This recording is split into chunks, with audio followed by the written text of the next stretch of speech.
Welcome to the Advanced Sports Analytics Show here on Rotogrinders, brought to you by Jock Market. Stop throwing your money away. It's time to check out Jock Market, the app where daily fantasy becomes a stock exchange. Buy and sell shares of players in real time for real money. Download now for a 100% deposit match up to $50 using the promo code GRINDERS. And a guess, if you don't turn a profit this week, Jock Market is running back their first market guarantee to cover your losses this week. So download Jock Market in the app or Play stores, or check out jockmarket.com. That's JOCKMKT.com. And use the code GRINDERS for a 100% deposit match up to $50 on your first deposit. I'm Jordan Cooper, aka Blender at Blender HT. If you want to follow me there on Twitter, joined by the man behind the numbers, the models, the dials, the hamster wheels at Advanced Sports Analytics. Stewart Gibson running. This is like kind of a quick week. It feels like, we have Thanksgiving. We have that 3-game slate, and a lot of people focus on that 3-game slate, and it's like a quick turnaround to, okay, we got 10 games on Sunday, and I want to say it's kind of a weird one for this season. We have 10 games, and no team is favored by more than a touchdown. In fact, most are within 3 points, and no team has an implied team total over 28. So would you consider, just from an overall view of this slate, would that mean that would make more teams viable as far as to come in as the top stack on the slate? Or is it still just very similar to other weeks, just maybe a little bit, kind of cut off at the top and low ends? Because I could see a lot of options this week.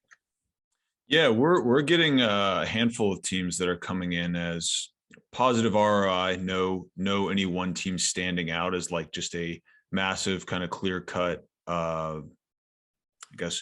good team to target with regards to ownership, ceiling, correlation, etc. I think it's an interesting spot for that this week because, looking at ownership, it actually looks like we're going to see, as we're like last week, we weren't really projecting huge ownership for any kind of one specific stack or player. I guess it converged that way a little bit with, some running backs and receivers getting rolled out late in the week. But looks like this week we are seeing a handful of guys that are going to project for pretty strong ownership. And think it is a good week to kind of be diversified, feel comfortable being a bit under on some of these super popular guys, not so much nixing them completely from your player pool. And seeking to get exposure from, I think, while there is one game that's kind of standing out from a total standpoint, there are kind of a handful of games in this compelling, like 44 to 49 type range. And does feel like a week where there's probably half a dozen games or so that have a realistic chance at being one of the kind of teams that an optimal lineup would come through. So I think my inclination, just looking at it now, and like you said, it is a pretty quick turnaround, like crazy double hamster wheel type week. You got Thursday and the Sunday stuff going, but as we get towards Sunday, I'm expecting to seek out pretty even exposure and kind of balanced across a number of teams, none of which feel like slam dunk kind of comfortable spots, but many of whom feel like they have a real chance at being part of a tournament winning stack. Do you think that with a lot of the games, with most of the games, if not all of the games, I mean, the largest spread is the Patriots versus the Titans, and that's primarily due to how many players are out for the Titans. Because the spreads are closer, one would think that it makes it more likely that when you do build a lineup, you'd prefer to build the game stack rather than the team stack. Like, I'm going to run it back. Like, these games are more likely to be competitive. But it's also a week where no one individual team total stands out that much dramatically than others. With 10 games on the slate, do you think that if you had to choose between one strategy over the other, as far as construction goes. If you had to choose, obviously there are ways to build lineups of all different types of constructions. I think people will more likely build the game stacks and not necessarily focus on the teams, because none of the teams kind of stand out. But isn't your goal in DFS is to capture the one outlier event that maybe one of these games that are, 2.5, 3-point spread, one team just goes out and destroys the other 42-3. It's the less likely occurrence. But is that one way to limit the amount of things that you have to get right and not end up with, we always see those lineups where, you play the Bills, right? And then you run it back with someone from the other team. It's like, oh, if I just would have played 4 Bills, like the guy, anyone on the other side of the game only scored like 7 points. Do you think people are going to I don't want to say fall into the trap, but do you think that just because most of these games are close, quote unquote, that doesn't necessarily make it that, you should be game stacking with members of both sides of the game? Yeah. I mean, I guess my inclination would be to let the spread dictate how, I guess not necessary, but how comfortable I am with the bring back. And like you said, with so many of these games fairly close, I think my inclination would be to seek to bring a player back from the opposite side. And especially with these game totals relatively low in general, obviously a handful of them are going to go over. I don't know, maybe they all kind of achieve or fail to achieve total, but just distribute, on a kind of distribution of probabilities, you would expect that at least a couple of these are going to kind of go over and shoot out. And I guess for that to happen, my sense would be that both teams are kind of pushing one another, just given how close the spread is. So my I think sense would be to try to bring back here in most spots. That would be my lean. I think my kind of departing from bring back a player is usually with these games that have like really high totals or really high spreads or just super unbalanced sides. But it feels like most of the games here on this slate are project to be pretty tight.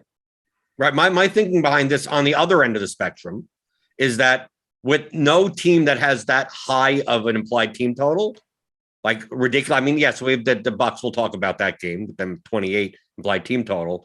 Is that there's 10 games on the slate. Maybe none of them go over.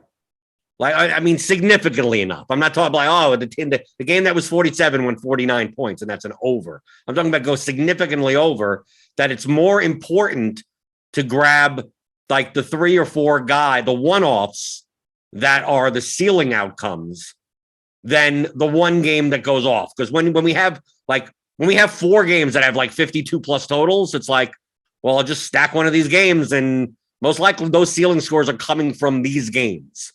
But when we only have one game over 50 and most of them are sitting around 45 to 48 type of range, like, isn't the opportunity cost of stacking a game that, if it goes 28 to 24, like maybe you only get 1 or 2 ceiling outcomes out of players from that game. And it's more valuable to be spread out, like from a one-offs perspective, because there's so many games to target. And that's not because they're all good games to target, is that there's not as many standout games where you could just pinpoint. Like, this is where ceilings will come from. We may get one ceiling result out of a 42 total game. We may get one out of a 47 total game. And as long as like the more that you run back your lineups, that means you're occupying slots that those one-offs could entail. I'm asking this question, not saying that there's a correct answer. Like there is no correct answer. Just I think the overall narrative, it makes sense in your head from intuitive how the game is played, like how football is played. Oh, they're all close games, so I'm just going to do all run back. So always run it back because it should be close. And it's like, well, what happens if it isn't? What happens if certain games aren't close?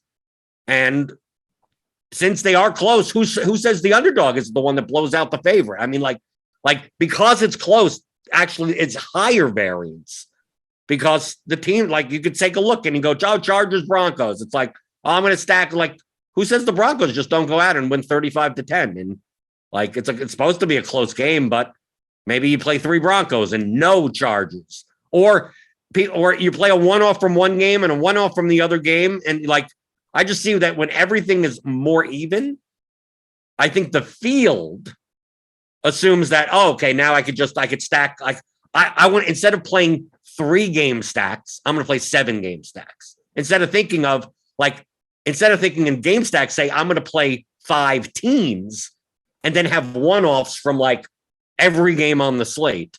So it's like, as long as I get those 5 teams right, even if there's a run back that has like 24 points, I've mixed in all of these one-offs from everywhere else that they may end up in my lineups anyway.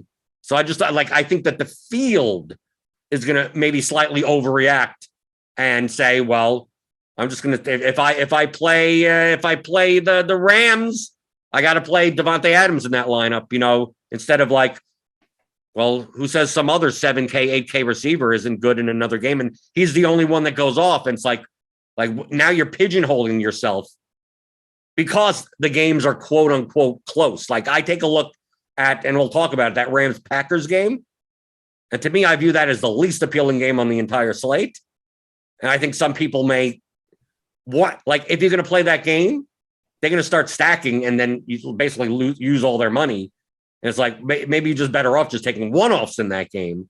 And once you start thinking like that, like all the games a lot of the games look like that of, well, if I do stack this game, I'm like overspending for what is a 46 total or something, or 47 or 48 total, when maybe it's better off to have a one-off Mike Evans or one-off Deebo Samuel. So that's kind of the argument that I'm making, where there's no right or wrong. It's just more of like I don't think this is the type of I don't think any slate is plug it in, always run back with like, it's never like that. But I think people will be more inclined to do it on this slate than others. Yeah. I will say, like, to me, the kind of avoiding large exposure to uncorrelated one-offs is like more viable on slates where there are teams that you can rule out. Because, if you do want to take like a kind of less game stack, more kind of one-off pick and choose approach, right? Like you naturally are going to have to select from the players that are within play. And those kind of are a function of what teams are within play. And in some weeks, like there are just so many games that not so many, but a handful of games that we can kind of just feel comfortable ruling out more or less. And I do think in this week in particular, there are very few games that to me just seem kind of completely out of play. And, with that in mind, like I do think if I am going to take like a very kind of one-off focused or kind of secondary, bring back no game stack type approach, I am gonna, running the risk of being a bit spread out across all these possible games. And fortunately, it is like a small slate, so you might not get spread out too much, but it is something to keep in mind. Well, the top game on the slate, probably going to be the most owned game on the slate, highest total. It opened at 51.5. It's now up to 53. It is the Tampa Bay Buccaneers against the Colts at home inside the dome. Brady and the Buccaneers have a 28 implied team total. Colts 25 implied team total. We have Godwin at 7K on DraftKings, maybe the highest owned wide receiver on the slate. Jonathan Taylor coming off a monster game. He's up to 9,100 against arguably one of the best rushing defenses in the league. Of course, that didn't stop Jonathan Taylor scoring 5 touchdowns against the Bills, who are one of the top rushing defenses in the league. But I still don't expect Taylor to be that owned. Pittman at 5,600 is going to get some ownership. I see a lot of Brady plus Godwin plus Pittman type lineups. Brady, Godwin, Gronk, right? Pittman type lineups. Maybe some ownership on Fournette. Obviously, you mix in Mike Evans there. To me, Mike Evans at 7,200 versus Godwin at 7,000. Like we currently have, we don't have updated ownership for all of the news that happened today on Friday. But as of this morning, Godwin 29% and Evans at 4%. Like those dramatic splits are always like Godwin is the better projected play, but it should never be a 6-1 difference in ownership. So I don't think Evans is going to end up being 4% owned anyway. I think the split's going to be more like Godwin 25, Evans 12, which still is too wide in my opinion, but at least not like 6-1 wide. I think a lot of people are going to, this is going to be the top game stack, most owned game stack. Is the weird thing about this is that outside of like playing Evans instead of Godwin, like, how do you play the stack differently? Like if you're playing a Brady or a Wentz team, like, do you trust that? Who else would you be in your stack other than Pittman, right? Who else would be? I mean, the Jonathan Taylor's a hefty price at 9,100, but I guess you could do it.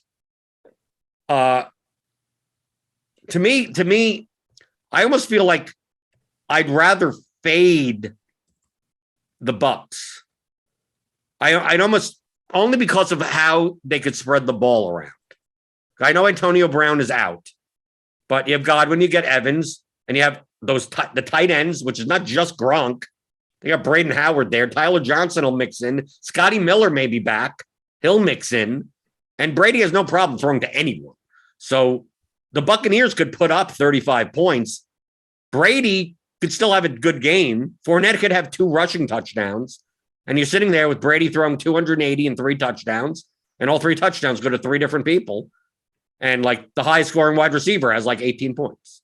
And you're sitting there going, was it worth it?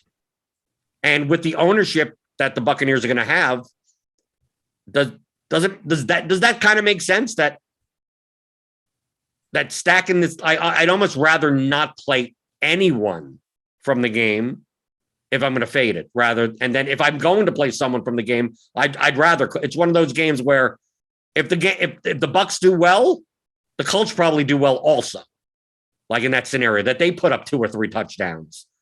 But if the ball is spread out enough, especially both these teams, you got Pascal, you got the tight ends on the Colts.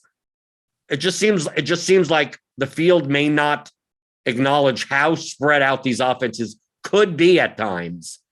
And with all this ownership getting concentrated to Godwin and Pittman, it doesn't mean I want to play Zach Pascal.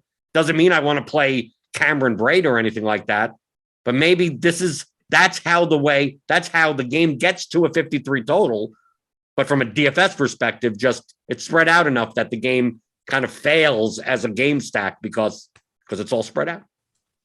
Yeah, we've got positive scores for both these teams. Actually, pretty strong score for Indianapolis. We have Indy stacks appearing in the top 1% of lineups at a 1.76% rate, which.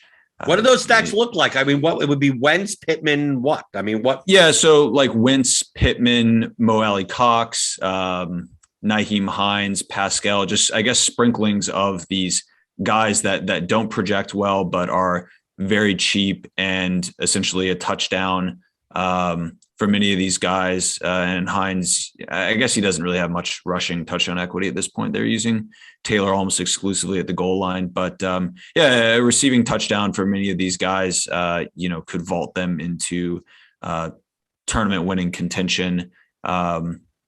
Probably more like medium-sized tournaments. I don't know that they have quite kind of the raw upside needed for like a large field tournament, but small to medium tournaments, which is what for what it's worth. Like that's what we're simulating on. We're simulating on a 12,000 person tournament as opposed to like the massive milli makers.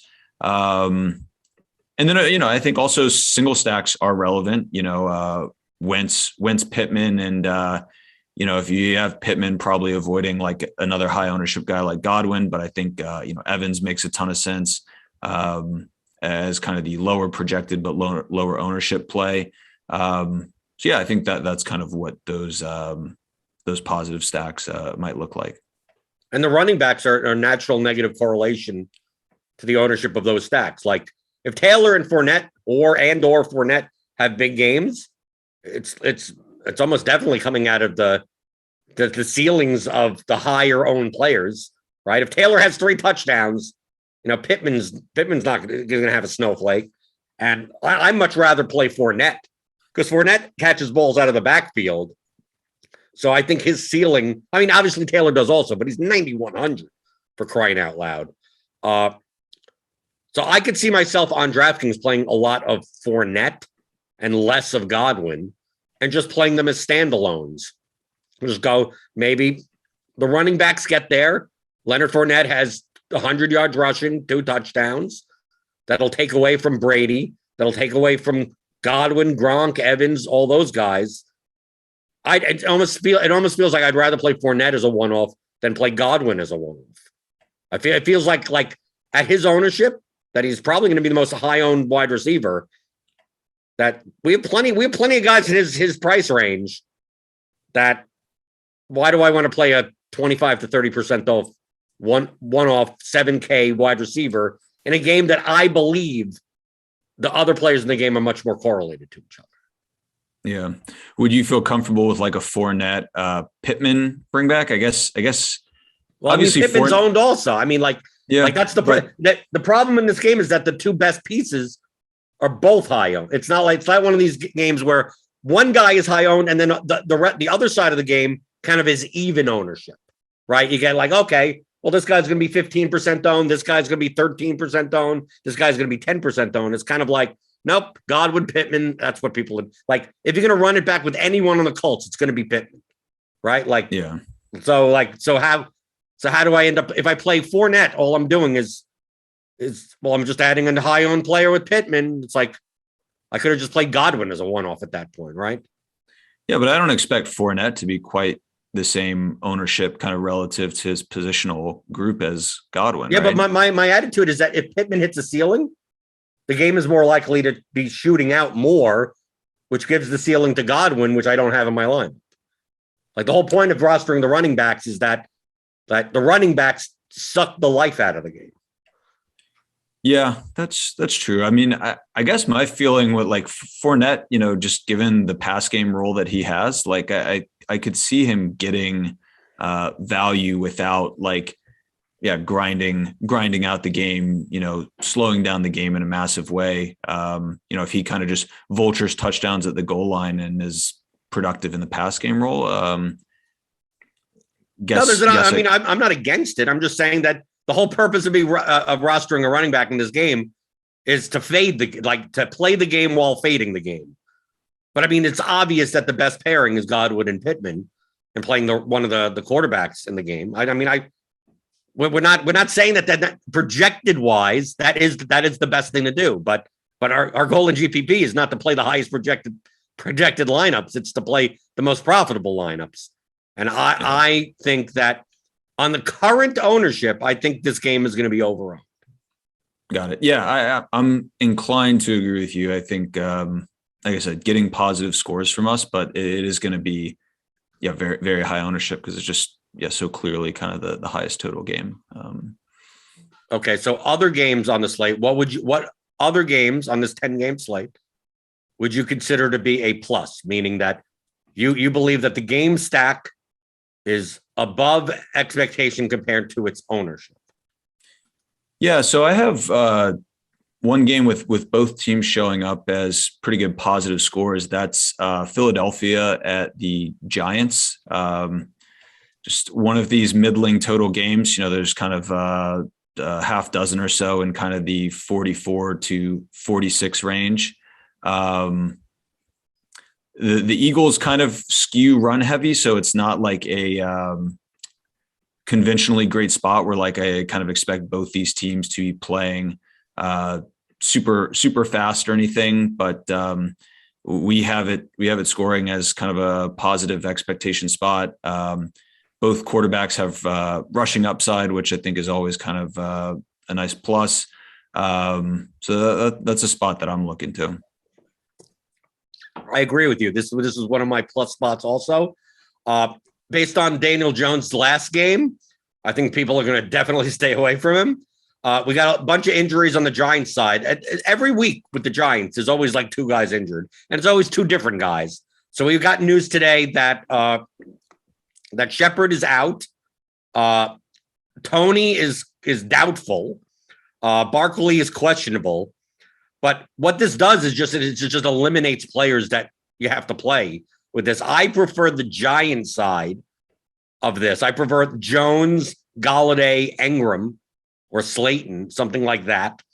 You could also pair Jones with Barkley. Barkley's cheap enough. He's 6,300. He will catch balls out of the backfield if he does play. He's questionable. And then you run it back with either Sanders or Goddard, right? I mean, Rager should be back. So that'll take away some, like Quez Watkins and Devonta Smith. I mean, I think Devonta Smith is overpriced at 6,400, but he definitely has a ceiling. So I have no problem playing him. But I think Goddard should be on DraftKings is going to be one of the higher owned tight ends. But I really don't care about tight end ownership. But he's more likely going to be owned as a solo one-off. Like, it's not like, oh, well, Goddard's going to be owned. That means all these other guys are going to be like, no, just people playing a one-off tight end. So by playing Barkley opposite or Golladay opposite Goddard, it like mitigates that ownership a little bit. But yeah, but understand though, Stewart, I view this game as a high variance game as far as pace is concerned. But those typically the ones that I'm looking to target, where this game could be mistake-prone teams, short fields, and someone makes a mistake and it's a 70-yard touchdown. This game could also be like the Eagles running the ball 70% of the time with a lead, and the game grinds to nothing. Daniel Jones, it's 3 and out, interception, fumble, and the game is like, the Eagles win 27-10, or not even 17-10, and no one gets there. But compared to its ownership, I'm more likely to take a shot that maybe these two teams do play well enough and efficiently enough and not as slow paced on the Eagles side that it does go over. Yeah, I think for me, kind of the perfect scenario for the game is Barkley doesn't play. The Giants still get out to an early lead, but because I think really the Eagles side is concerning. They can be really run heavy at times, and I think the floor kind of outcome for this game is probably tied more to a Eagles victory than it is to a Giants victory.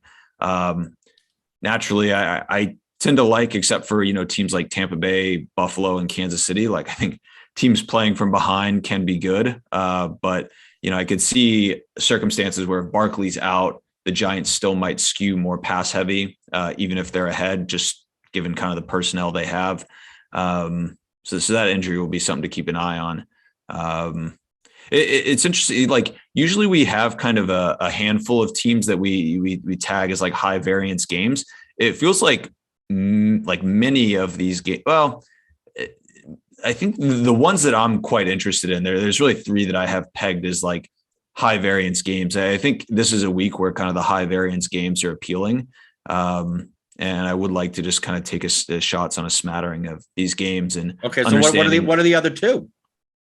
So I have in no particular order, but I see Houston Jets as high variance, and I see Atlanta Jacksonville as high variance, and okay, and a third being Minnesota and San Francisco. Like, I think all 4 of these games are high variance. There's realistic routes though to all of them, going over in meaningful ways. Okay, so would you consider them all to be pluses? As I look through my stuff, yeah, I mean, I have like San Francisco side tagged as a plus, Houston side tagged as a plus, although I think Houston could get a good bit of ownership. I know you guys have pretty high ownership on Cooks and Tyrod Taylor. Yeah, we have in this game, just to go over, we'll go it slowly one by one for a little bit. To me, the Jets Houston game is easy. Like, Tyrod Taylor, Brandon Cook, Corey Davis is the run back, and you're done, right? I mean, like, maybe you could play Elijah Moore instead. I mean, it's not, dude, it's the Texans and the Jets. But like you said, it's a high variance spot because it's two crappy teams, and they could be crappy in two different ways. Crappy by inefficient offenses or crappy by inefficient defenses, right? So it's like this game, when two bad teams face each other, this game could be 38-35. It could also be 10-3, right? I mean, it could be that. Based on the ownership that I see currently, to me, Brandon Cooks is one of those guys that you play when he's low owned and you fade when he's high owned. And if Brandon Cooks is getting ownership this week, 20+%, that just automatically makes me go like, I'll just X out this game and just hope two bad teams just don't do much. Yeah.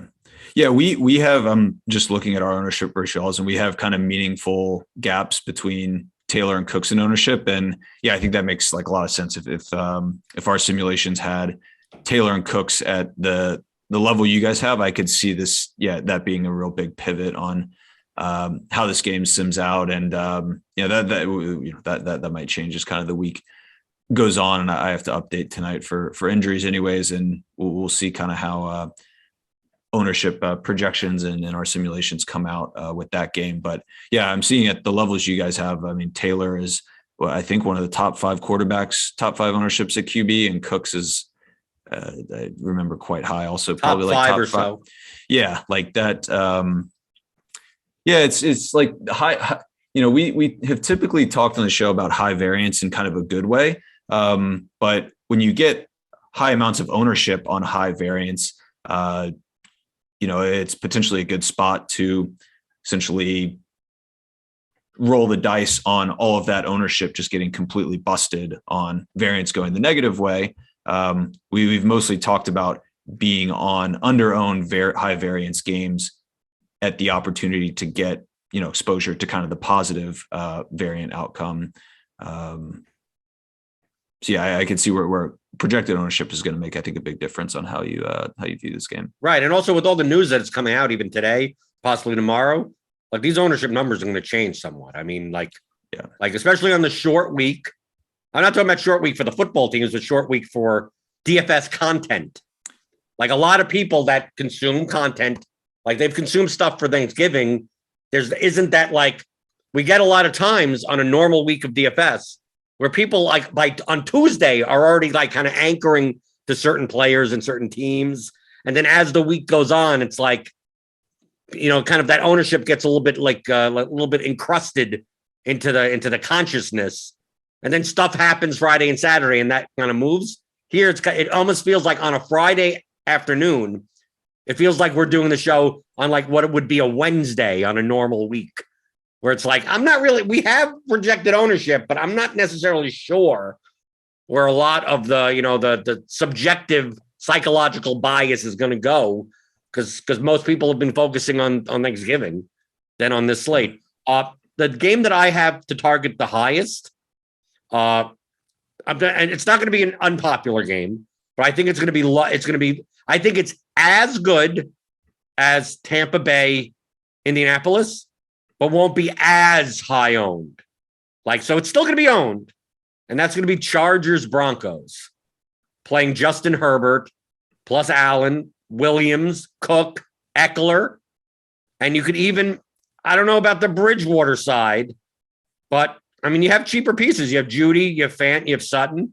They got to spread the ball around. You can play Javonte Williams, 5,200 at running back. Just that to me, the Chargers side is much more condensed than the Broncos side. So with it being much more condensed, that's where I'm going to stack with two guys.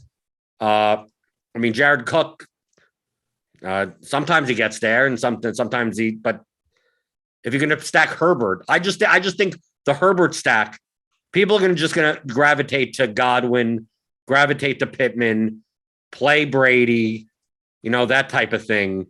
And while Herbert stands to be one of the higher owned quarterbacks, Keenan Allen will be owned, but I'm not sure about anyone else on a team. And I have no problem playing Herbert with Eckler, playing Herbert, Eckler, Williams, and without Keenan Allen and then just rotating in anyone you want on the Denver side. And this is one of those games that I was talking about in the very beginning of the opportunity cost. Is it possible for the Chargers, the Broncos, to score 3 or 4 touchdowns and none of their players get there because it's all spread out? But the Chargers are so much more condensed that maybe I have lineups without any Broncos. Maybe I have 3 Chargers, no Broncos. And it's not because I think the Chargers are going to blow them out. It's just that maybe Judy scores a touchdown and then Cortland Sutton scores a touchdown and Fant scores a touchdown. Melvin Gordon has a touch. Like, everyone's spread out, and it's like, okay, who's your highest scoring player on the Broncos? It's Cortland Sutton with 16 points. And it's like, it's doable. Yeah, I mean, I could still be in the winning lineup, but it may not be necessary. Yet if the Chargers score 4 or 5 touchdowns, like, I could identify pretty much who that's going to be and just like, let me play 3 of those guys. Yeah, I think it's a very projectable lineup. I mean, Keenan Allen Herbert it's going to be one of the most owned, if not the most owned QB wide receiver combinations, don't you think? Well, that's what do you think I'm talking about? You play Eckler and Williams. You play Williams and Cook. Like, there are ways to play this. Okay. I don't know what I think that Brady plus Godwin will be higher owned than Herbert plus Allen. It may not even say that in our current numbers, but I think the Tampa Bay Indianapolis game is the highest owned game on the slate. And with people playing Pittman or Godwin, it'll just make more lineups have Brady or Wentz in it, more so than people don't want to play Keenan Allen. Right? People like, he's there. Yeah. He's 7,400. I'm fine with playing Keenan Allen. But people look, Keenan Allen and Chris Godwin are virtually the same type of receiver. Yet people view Godwin as like, well, he's not a low A dot. Like, no, they're the same type of receiver, but people view Keenan Allen as this 8-yard A dot, no touchdown type of receiver. It's like, if you go to Godwin, he's pretty much the same type of receiver, but people want to play him more. And I just think there are more Chargers that are going to be lower owned. Like I said before, in our ownership with Evans, we currently have his 4%. He's ain't going to be 4%. He's going to be like 12 to 15%. So I see Keenan Allen's ownership more likely to come down to 20% than Godwin's coming down to 20%, and Herbert coming down to like 12%. And it's like, I think Brady plus Godwin is like 15 plus 28, and Herbert plus Allen is more like 12 plus 20, which still makes them, like I said, it's not like this game. It's not like the Chargers aren't going to be owned. I just think that the Chargers stacks are, because of how more condensed that offense is more valuable to me than a Tampa offense that Brady could throw 4 touchdowns to 4 different people. And like, Brady may have as high of a score as Herbert. It's just that the pass catchers that go along with Herbert also have ceilings, while the Bucks guys may not. Yeah, that makes sense. We've got a decent score on the Denver side. They are. I mean, you raised kind of I think the strongest point with Denver is that they are potentially spread out now that they got kind of all these guys healthy. Judy back in the mix. I am potentially interested though in the Denver side a little bit. Going with Sutton or Judy. I do like Javonte Williams a decent bit. In general, though, I think this is a game my preference would be to be under on, just given the numbers that we currently have.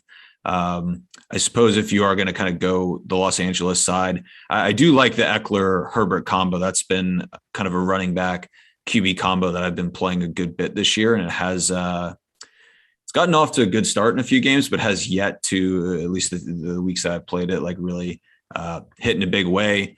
What's your interest in? I'm just looking kind of at prices, and Mike Williams has been on kind of like a escalator up, elevator down as far as pricing goes.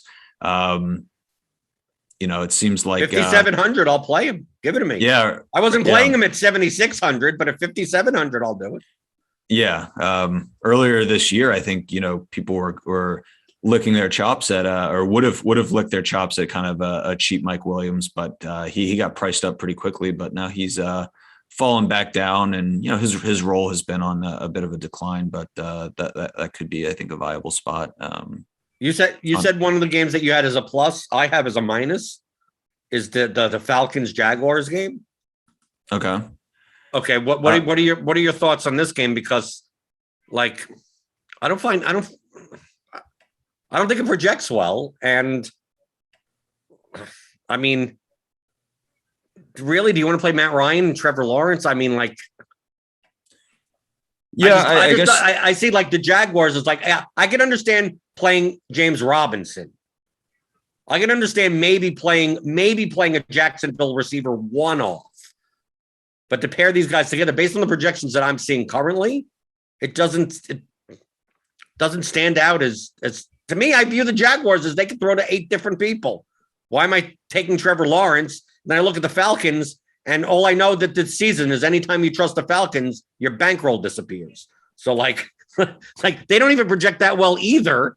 Like other than maybe Kyle Pitts, maybe Patterson if he's back, but I'd never like really playing that guy. Like, yeah. What do you find so appealing about this game?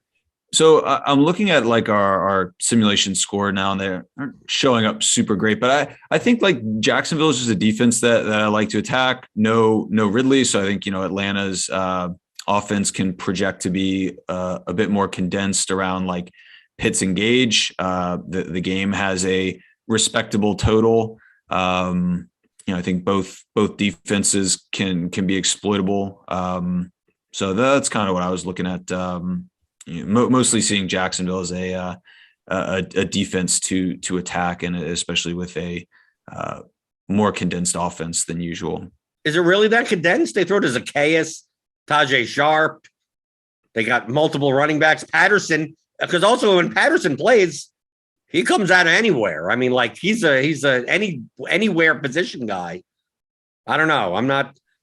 I'm not big on this game, but I mean, it's not going to be high owned. So I mean, like for the ownership that these guys are going to come in, taking a shot is no problem. I mean, we have Agnew out, so maybe Laviska Shenault finally does something. But all I know is that anytime you play Laviska Shenault, he plays on 98% of snaps and gets 2 touches. Yeah, he's been painful to roster this year. The last game that I have as a plus, and I kind of want to dig more into our numbers, but the San Francisco side of the that game I think is appealing. Like Minnesota has just very natural bringbacks. I think what are we scoring Minnesota? We don't have a great score on Minnesota as a side to stack, but certainly going either one of Jefferson or Thielen as a bringback, or just really strong. Like Minnesota, I think is a very compelling team to stack against week in and week out, just given their defense, given the bring back option of Jefferson, Thielen. San Francisco can always be a bit concerning, just given the rate at which they run the ball, but certainly have talented receivers in Samuel and Kittle. Ayuk's role has been expanding a decent bit in recent weeks, but certainly like Kittle and Samuel look pretty compelling to me. The price is way up on Debo, so I'm not expecting him to get like a ton of ownership. But yeah, that's a side that we have pegged actually is pretty strong in our simulations. Right. I agree with you on the 49ers side. The problem that I have in this game is that any run back you have is expensive. Like, I prefer Thielen over Jefferson, even though obviously Jefferson has the higher ceiling. It's just that once you pair Garoppolo, Debo, Kittle, well, you're going to run it back with Justin Jefferson, 8,300, then good luck. I'm going to have to look under your couch cushions to find the rest of your salary for your lineup. So, like, this is one of those games, like I said before, maybe you don't play the Vikings run back at all. You just play the San Francisco sack because of the pricing on the other side. So like, I'm with you on the 49ers side.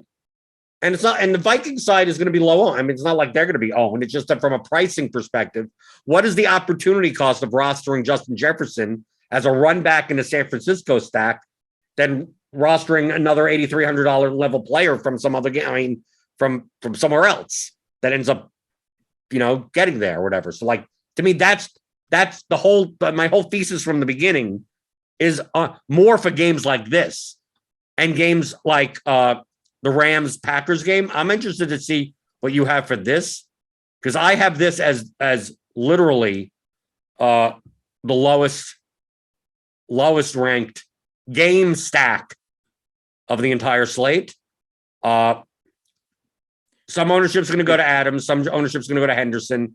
If Aaron Jones is out and AJ Dillon is in, obviously he's in. If Jones is out, he'll be owned. But just from a price perspective, like how the hell do you stack? Cooper Kupp's 9,600. Devontae Adams is 8,600. I mean, it's going to be one of those things where this is going to be the game that gets there. These teams typically, when these teams hit ceilings, it's when the pack, like these are going to play team totals. Rams 24.25, Packers 22.75. Normally, we play the Packers when they have a 28 or 29 team total. We play the Rams when they have a 28 to 30 team total. Now we're paying more for these players. Yes, it's a closer game, but how do you stack this game with essentially playing like half the salary for your lineup into like 3 or 4 players? Yeah, we have the Packers as the lowest grading out team. So I'm just looking at the propensity of Green Bay stacks that are appearing in the top 1%. On a fully kind of balanced slate, every team would appear 1% of the time. Obviously, things are unbalanced, so any team that appears higher than 1% good, any team lower than 1% bad. We have Packers lineups accounting for 0.58%, so about half of the expected value under kind of full efficiency. It's expensive, low total. The Packers are slow, run heavy. Rams, good defense. The price is preventatively high as kind of a total stack. It makes a lot of sense. We have the Rams not quite towards the basement, but kind of around like the bottom third percentile. I don't know, not quartile, I don't know what a third, whatever, but bottom 33%, I guess, of stacks. So yeah, with you in that, it just seems like a pretty unappealing spot from a stacking standpoint. Certainly, talented teams. There's potential for any one of these guys to be viable one-offs, but from a game stack, with you on this one as a minus. What are your thoughts before we get out of here on Carolina? Cam Newton may be like, if you're playing cash games this week on DraftKings, he may be the most owned cash game quarterback because of his rushing upside, and he's 5,600. The Panthers are favored, but this is the lowest total game on the entire slate. Do you think that we have the ownership of McCaffrey and DJ Moore as fairly high, and they do project well. But do you really see the upside? I mean, I see the upside on Cam, but do you see the upside on can Cam at 5,600 plus McCaffrey at 9,000 plus DJ Moore at 6,200 all get to a ceiling? It almost seems like any touchdown that gets scored hurts any of the other one of the other guys. That you'd rather play Cam naked, or you'd rather play McCaffrey one-off, or you'd rather play Moore as the one-off and hope Cam doesn't vulture a rushing touchdown either, right? Maybe you could play Cam plus Moore, but it just seems like at McCaffrey's price at 9,000, you'd want a 35-plus point ceiling. Cam Newton's in there. I guess they both can get there, but not at a 42 game total. Am I really going to want to play 3 Panthers in my lineup? Yeah, I'm with you. This feels like a preventatively low game total. And I don't even think you're going to get them at like a huge ownership discount. I don't think like a ton of people are going to go to Cam McCaffrey more stacks, but I think it'll be a lot more than people going to, I don't know, any of the, going to like a Denver stack or going to, even like a San Francisco or Philadelphia or New York stack, really Giants or Jets. I think I would just rather go with these teams that are going to be lower owned, higher game total. I think just overall better game environment. So we have pretty strong negative grades on both Carolina and Miami. This is probably the only game that I feel comfortable just like fully Xing out from a stacking standpoint. Considering teams to stack, I don't really want any part of either of these sides from a stacking standpoint. Right. So you're not going to make the super duper Newton, McCaffrey, Moore, Gaskin, Waddle lineup. No, not on a 41 game total. I think that's and it's like not even at no ownership. It'd be like, I don't know, maybe if kind of total, if the total crept up over the course of the weekend and some other games came down, and you could project a lot of ownership for McCaffrey, but no Moore, no Newton, no Waddle type ownership. But I think these guys are going to get fairly owned. Again, could make for fine one-offs. I think, there are a few game totals that are incapable of supporting any, fantasy life, but certainly 41.5 when we have a pretty much every game is in like the 44 plus range, just doesn't really feel like that can support full game stack or even really stacking a single side. Anything else of note on the slate? Just like Pittsburgh is kind of a small minus. I don't think they're going to get a ton of ownership. That's mostly just going to be I think it'll get a lot of Deontay Johnson one-offs, but I can't imagine there will be too much. But people really like Cincinnati, and I think you can see people trying to talk themselves into Ben Johnson, bring back one of the receivers type thing, and I don't know. Cincinnati is a team that, from a stacking standpoint, I've been under for most of the season. I think probably want to continue to be that way. Been under Cincinnati and teams that have played them. They just can play really slow, and their receivers always project well from a median standpoint, but just given their pace, it just hasn't been a super fruitful stack, a team to stack so far this year. So people could find out all these stats and interesting insights in your Substack at advancedsportsanalytics.com.